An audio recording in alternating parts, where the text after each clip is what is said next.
Yates. This is a story about the creation of the Bigelow Chapel at United Theological Seminary of the Twin Cities. This magnificent new chapel building was begun, or was thought of, when Molly Macmillan, Mary Bigelow Macmillan, brought a check to the president of the seminary and said she wanted to build a chapel. Since then, over 425 donors have also contributed to this building, and a first-rate architectural team was hired to design and plan it, and a fabulous construction company, Mortensen, was hired to build it. The project began as an idea in December of 2000. It began with a groundbreaking as a construction project in April of 2003, and now in August of 2004, it's a completed, original, and wonderful building.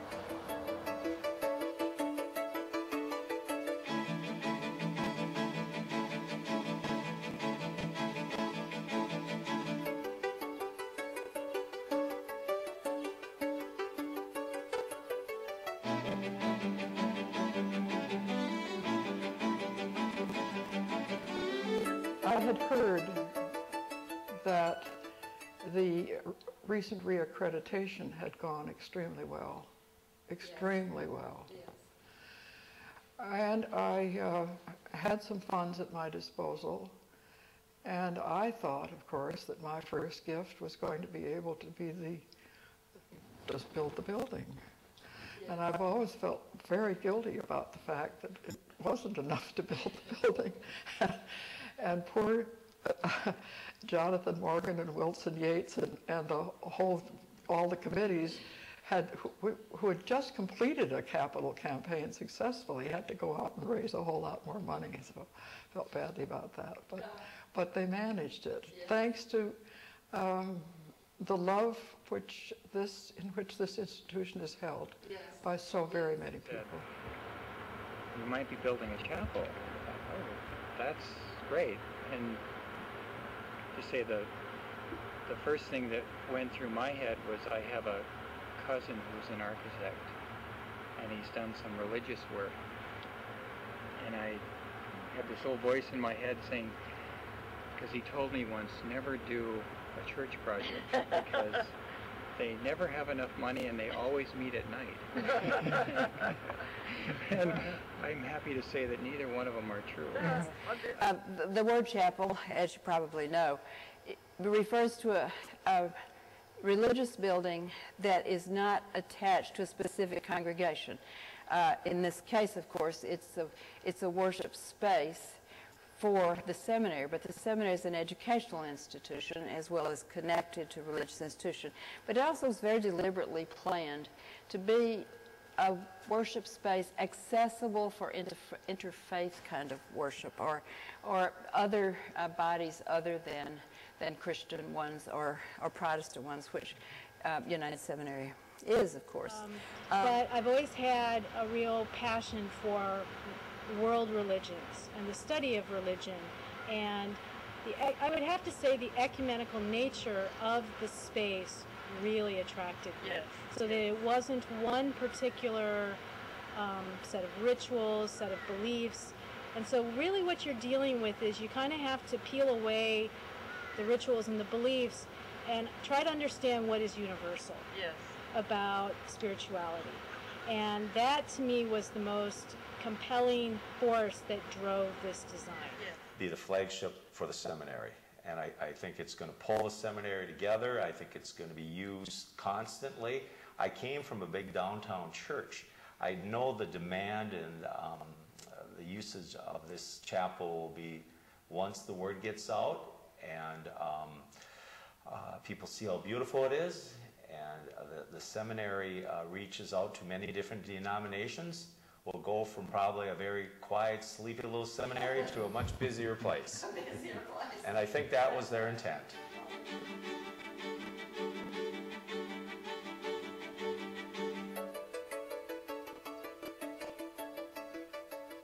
Initially, the design was the dynamic or the juxtaposition of the very simple straight lines of the exterior, the planar geometry, juxtaposed with this very sinuous curve, this Yes. wood curve. Yes. One without the other, they're supposed to talk and work together as kind of forming the language of this chapel. So I would say this is really not complete until that curve that goes in. And initially you might ask, well, why would you want light to come through wood? And the idea is that when you look at light coming through wood, it casts a very warm glow. And the initial idea from the interior of the chapel perspective was that it almost feels like a cocoon, like their arms are embracing you as you pray or meditate or worship. So what I wanted was a very embracing environment, a very warm environment, not one that's cool and polished and stark, but one that's very nurturing and warm. I would say maybe even more female. Yes. If you say it's a juxtaposition between male and female, you could say that the exterior is more male, the interior is more female. I was very much in agreement with the committee that chose Joan Serrano and John Wood because of Joan's way of approaching this institution, saying that before she drew up any plans whatsoever, she wanted to have conversation with the faculty and with the staff and with the students about the theology that this institution embodies. I thought it matched well with the other buildings of the seminary. But when you look at the models, you really don't, it takes you many months of looking at the models and watching what they're doing out here before you actually can see it all come together. Because those models were a concept, but nobody had the imagination or the vision of what how beautiful it has turned out. The majesty or strength of God is suggested by the tower and the height of the building, the power of the stonework, and then the warmth or intimacy or indeed the immanence of God might be suggested by the curved interior panels.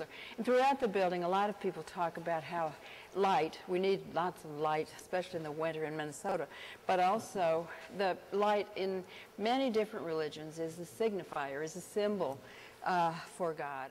Well, and in the initial stages of the design process, we do hundreds of models. I mean, in many ways, we operate as sculptors. We sculpt space.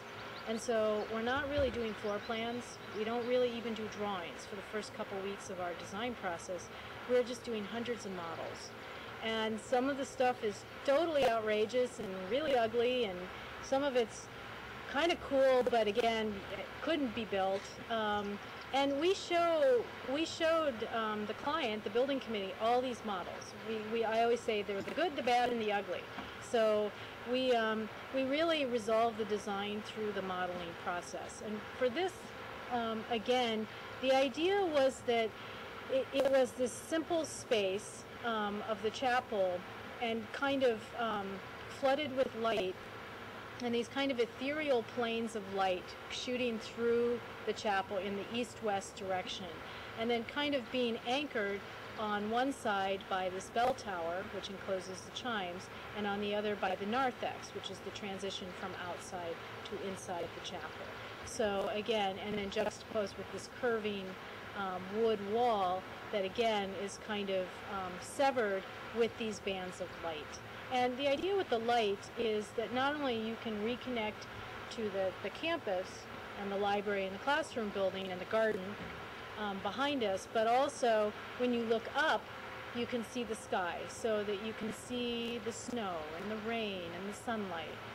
So again, it kind of it relates more to kind of the earth and to man, and also to the heavens above. So there's this juxtaposition between up and down, which I think is really important. The building is a very effective building. It On the outside, its squared offness matches the rest of the architecture here, and yet the translucent panels are a sense of the movement of the spirit in a way too, I suppose. I hadn't thought of it quite that way before, but so and I think the way it's going to open out into the patios will be lovely, and of course the meditation garden is a lovely addition, right.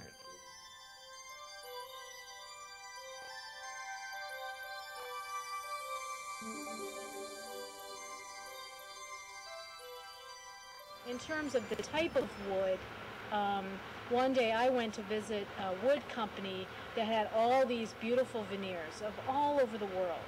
And I was looking at all of them. And again, being architects, we know there's a lot of wood veneers out there, wood species. And I saw this one species of wood that I had never seen before, called a quilted maple. So of course I'm like, oh, I want that one. And I remember driving back from HGA, or to HGA, calling you about this quilted maple. And, you know, little did I know. I do have a knack for usually when I see something, picking out the most expensive thing. You know, they didn't have prices at the time, but it turns out that this quilted maple happens to be quite an expensive species, even though the tree is not. It's very conventional. It's a sugar maple. This type of veneer is quite expensive. So it was quite the story to actually find the tree that became these wood panels. That material is used for fine musical instruments like violins or guitars, and it's actually in terms of the tree itself, it's a disease. But you have to have that much diseased tree to create that pattern in the maple. So, I mean, in the procedure, I mean, you have to look for a log in this country or another country to get this kind of veneer out of. So we called around to various suppliers, found a couple who would have a quilted maple log, purchased this log, and then it's cut into veneers in Europe. Okay, it's like their technology or something is just better than ours or whatever, and with the value of this veneer, you want to do the right thing.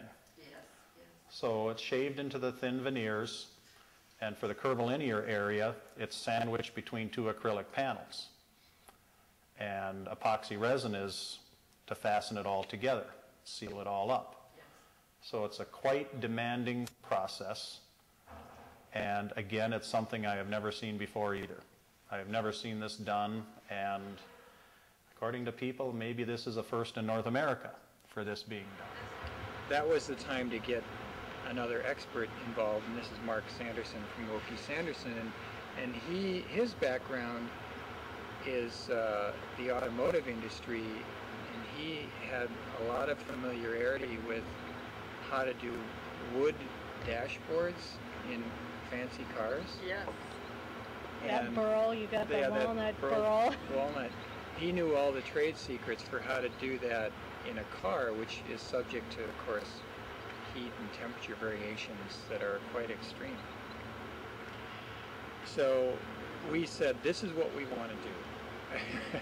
We don't quite know how to do it, but this is what we want to do.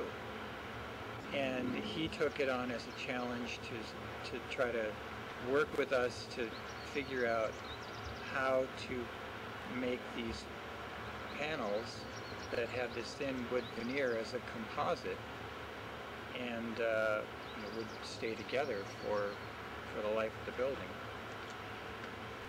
And he developed a way to take a sheet of acrylic plexiglass, very thin, laminate the wood veneer to that, and then laminate another piece of acrylic to that, so the veneer was in this sandwich of acrylic panels.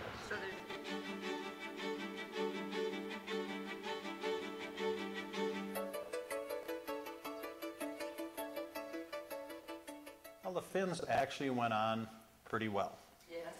And we didn't have major problems with them. and it's kind of more straightforward. You're using, like I say, these epoxies and caulks to hold them in place. I mean, they stick out 3 feet, and it's kind of nerve-wracking to see that big hunk of glass hanging out there. It's like, oh, if I come and grab the edge, can I break it right off? But the glass is so strong, it's an inch thick, and there's a plastic layer in between them, even bonding them together, 2 layers, that I guess you really don't have to worry about it. Oh, But the fins actually went quite well. Actually, I absolutely love the kind of ethereal nature of the glass fins.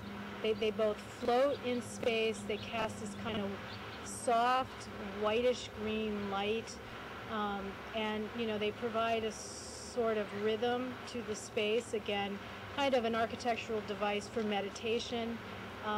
That, you know, we knew that they would really be beautiful, but when they were actually finally installed, you know, I can get kind of way up and way down with these kinds of things. And for me, the glass, the transparency, the kind of ethereal nature of it from the exterior is really, really powerful.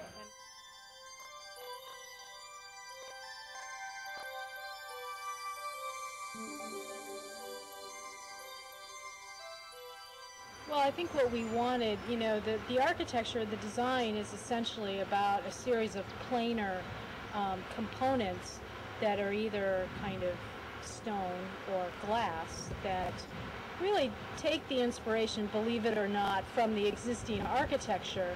There's a language of vertical lines that we felt we could kind of glean and take and actually make it in a more contemporary way, because you see in the library and the classroom building these series of verticals. So the composition is really a planar geometry, and what we were trying to do is juxtapose the lightness and transparency of the glass with kind of a more solid feel of the stone. And so we initially picked a stone from Italy, a travertine, that actually is used on the Getty Art Museum in Los Angeles. It's a split face, really beautiful, kind of buff color.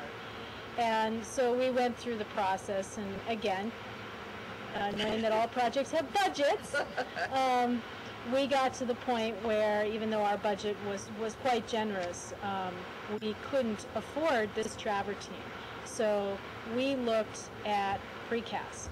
Now, I have never... I suggested precast and you said no way. No, not over my dead body. I think that's what it was. So out of one mold, you'd get 4 different stone looks. And then you have 3 basic colors, light, medium, and dark. Then you also have what's called a shaker, which adds another twist. Take a little sifter kind of thing and put dark colored sand on them. You can tell if you see the building what these shakers look like. But this Jim Saprell, our stonemason, made massive headaches for him, of course, because there's all these colors, all these rotations, these shakers, and HGA was very explicit that we don't have too many colors in a row, too many of this in a row, no 2 rotations in a row, no 2 shakers in a row.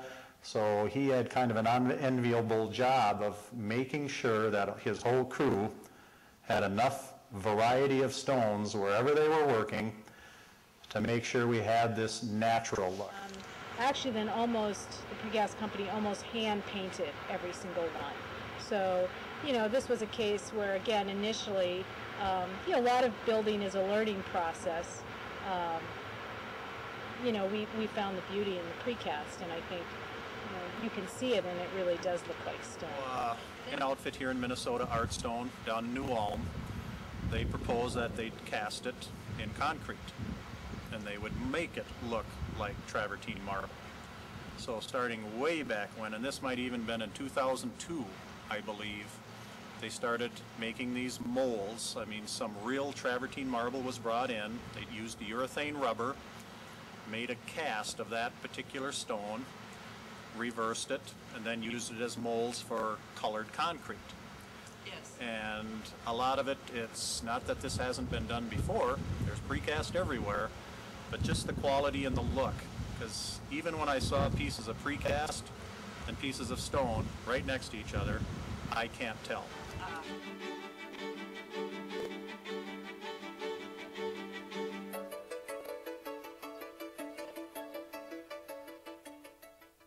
One thing, I love the fact of the negative cross, and I wish we'd been able to cut it all the way through, because the negative cross, to me, stands for the resurrection. Yes. And so I love the positive cross out at the top in the front, but the negative in the institution. Yeah. So. Well, I mean, the cross, it just goes to show you, I mean, every person has their opinions and every group has their opinions, but it's like so much time was spent picking out how to do the cross, even physically.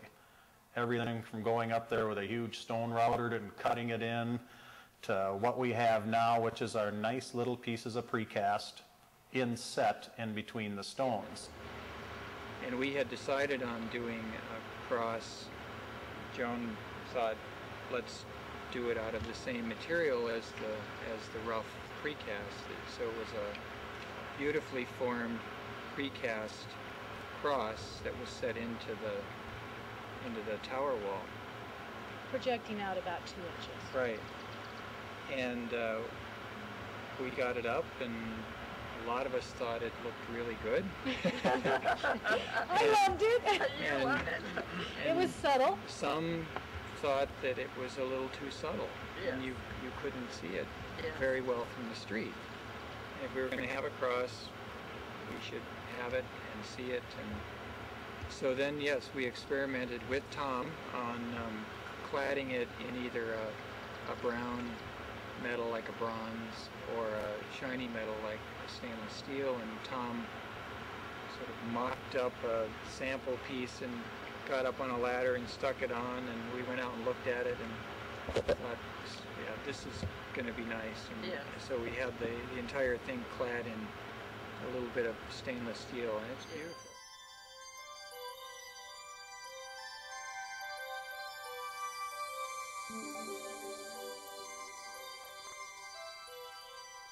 Of an extraordinary building, and I just hope it can be used by the community as well as by the United Seminary students, staff. I hope it becomes a center for many things. The people that had the vision to build this chapel, it will pull the seminary together, and it will send the seminary forth on their new mission, because it will be a wonderful place to have a memorial service, to have a wedding, to have a book review, to listen to the St. Olaf choir, to have services in there. It's a special place, and you know, I think you feel close to God when you go in there. It's truly beautiful, it's warm, and it's inviting, and the seminary did not have anything like it prior to this. And this is what you really take away from a project, is the experience you've had with the people involved, and it's been challenging in so many ways and so rewarding in so many ways, and that's one way to measure it, is the building itself, but the people have been fantastic. I mean, it's the best client we've had. Oh, and trusting, caring, respectful, centered. There's not a lot of neuroses evident. It's just a very calming, spiritual place, and the people that we connected with are very spiritual, kind, sensitive people, and it just... Well, I mean, I'll never forget this building. I mean, on one hand, it's the toughest thing I've ever done. I mean, I've worked on some rather exotic buildings. I kind of get drawn into those things, but just the whole aura about, I don't know, the whole building, the detail, the whatever, it's the toughest thing I've ever managed. So you'll remember it from that point of being a tough thing. Because, I mean, you get to a certain stage in a job, maybe like where you kind of get a little wore out, but you look back and it's like, knowing that I've done this one will just be a memory I'll have forever. I mean, it won't be like probably 2 or 3 other projects that I've done in my life. that you'll kind of place in this class and whatever, but it's just been a whole different level of building something. Oh, well, because I think the chapel is the completion of this institution. You'd gone through all the decision-making. Where were you going to be? Were you going to be at Lutheran Northwestern? No. Were you going to merge with Hamlin? No. Were you going to do this? Were you going to do that? And you'd made the decision to stay here, a light on the hill, you might say. Yes. And it just seemed to me that this was the right time. The Holy Spirit gave me a nudge, Gail. That's all I've got to say about that. This has been the story of the Bigelow Chapel as it rose from what was really just a mud pile. What before that was a nice grove of crabapple trees that had to be removed. But from a very difficult site on which to build, this building of stainless steel and glass and precast concrete, travertine marble stone has risen and is ready for people to use, people to enjoy, congregations, the seminary members themselves, and also other groups who would like to use it as a site of worship or for special services of a religious nature, or just to come and visit and enjoy the splendid architecture that's newly created here. If you'd like to visit United Seminary's brand new chapel, the Bigelow Chapel, call United Seminary and ask about the possibility of your coming on your own or perhaps coming for a tour of the chapel. The phone number at United Seminary is 651-633-4311. Hope you've enjoyed our visit.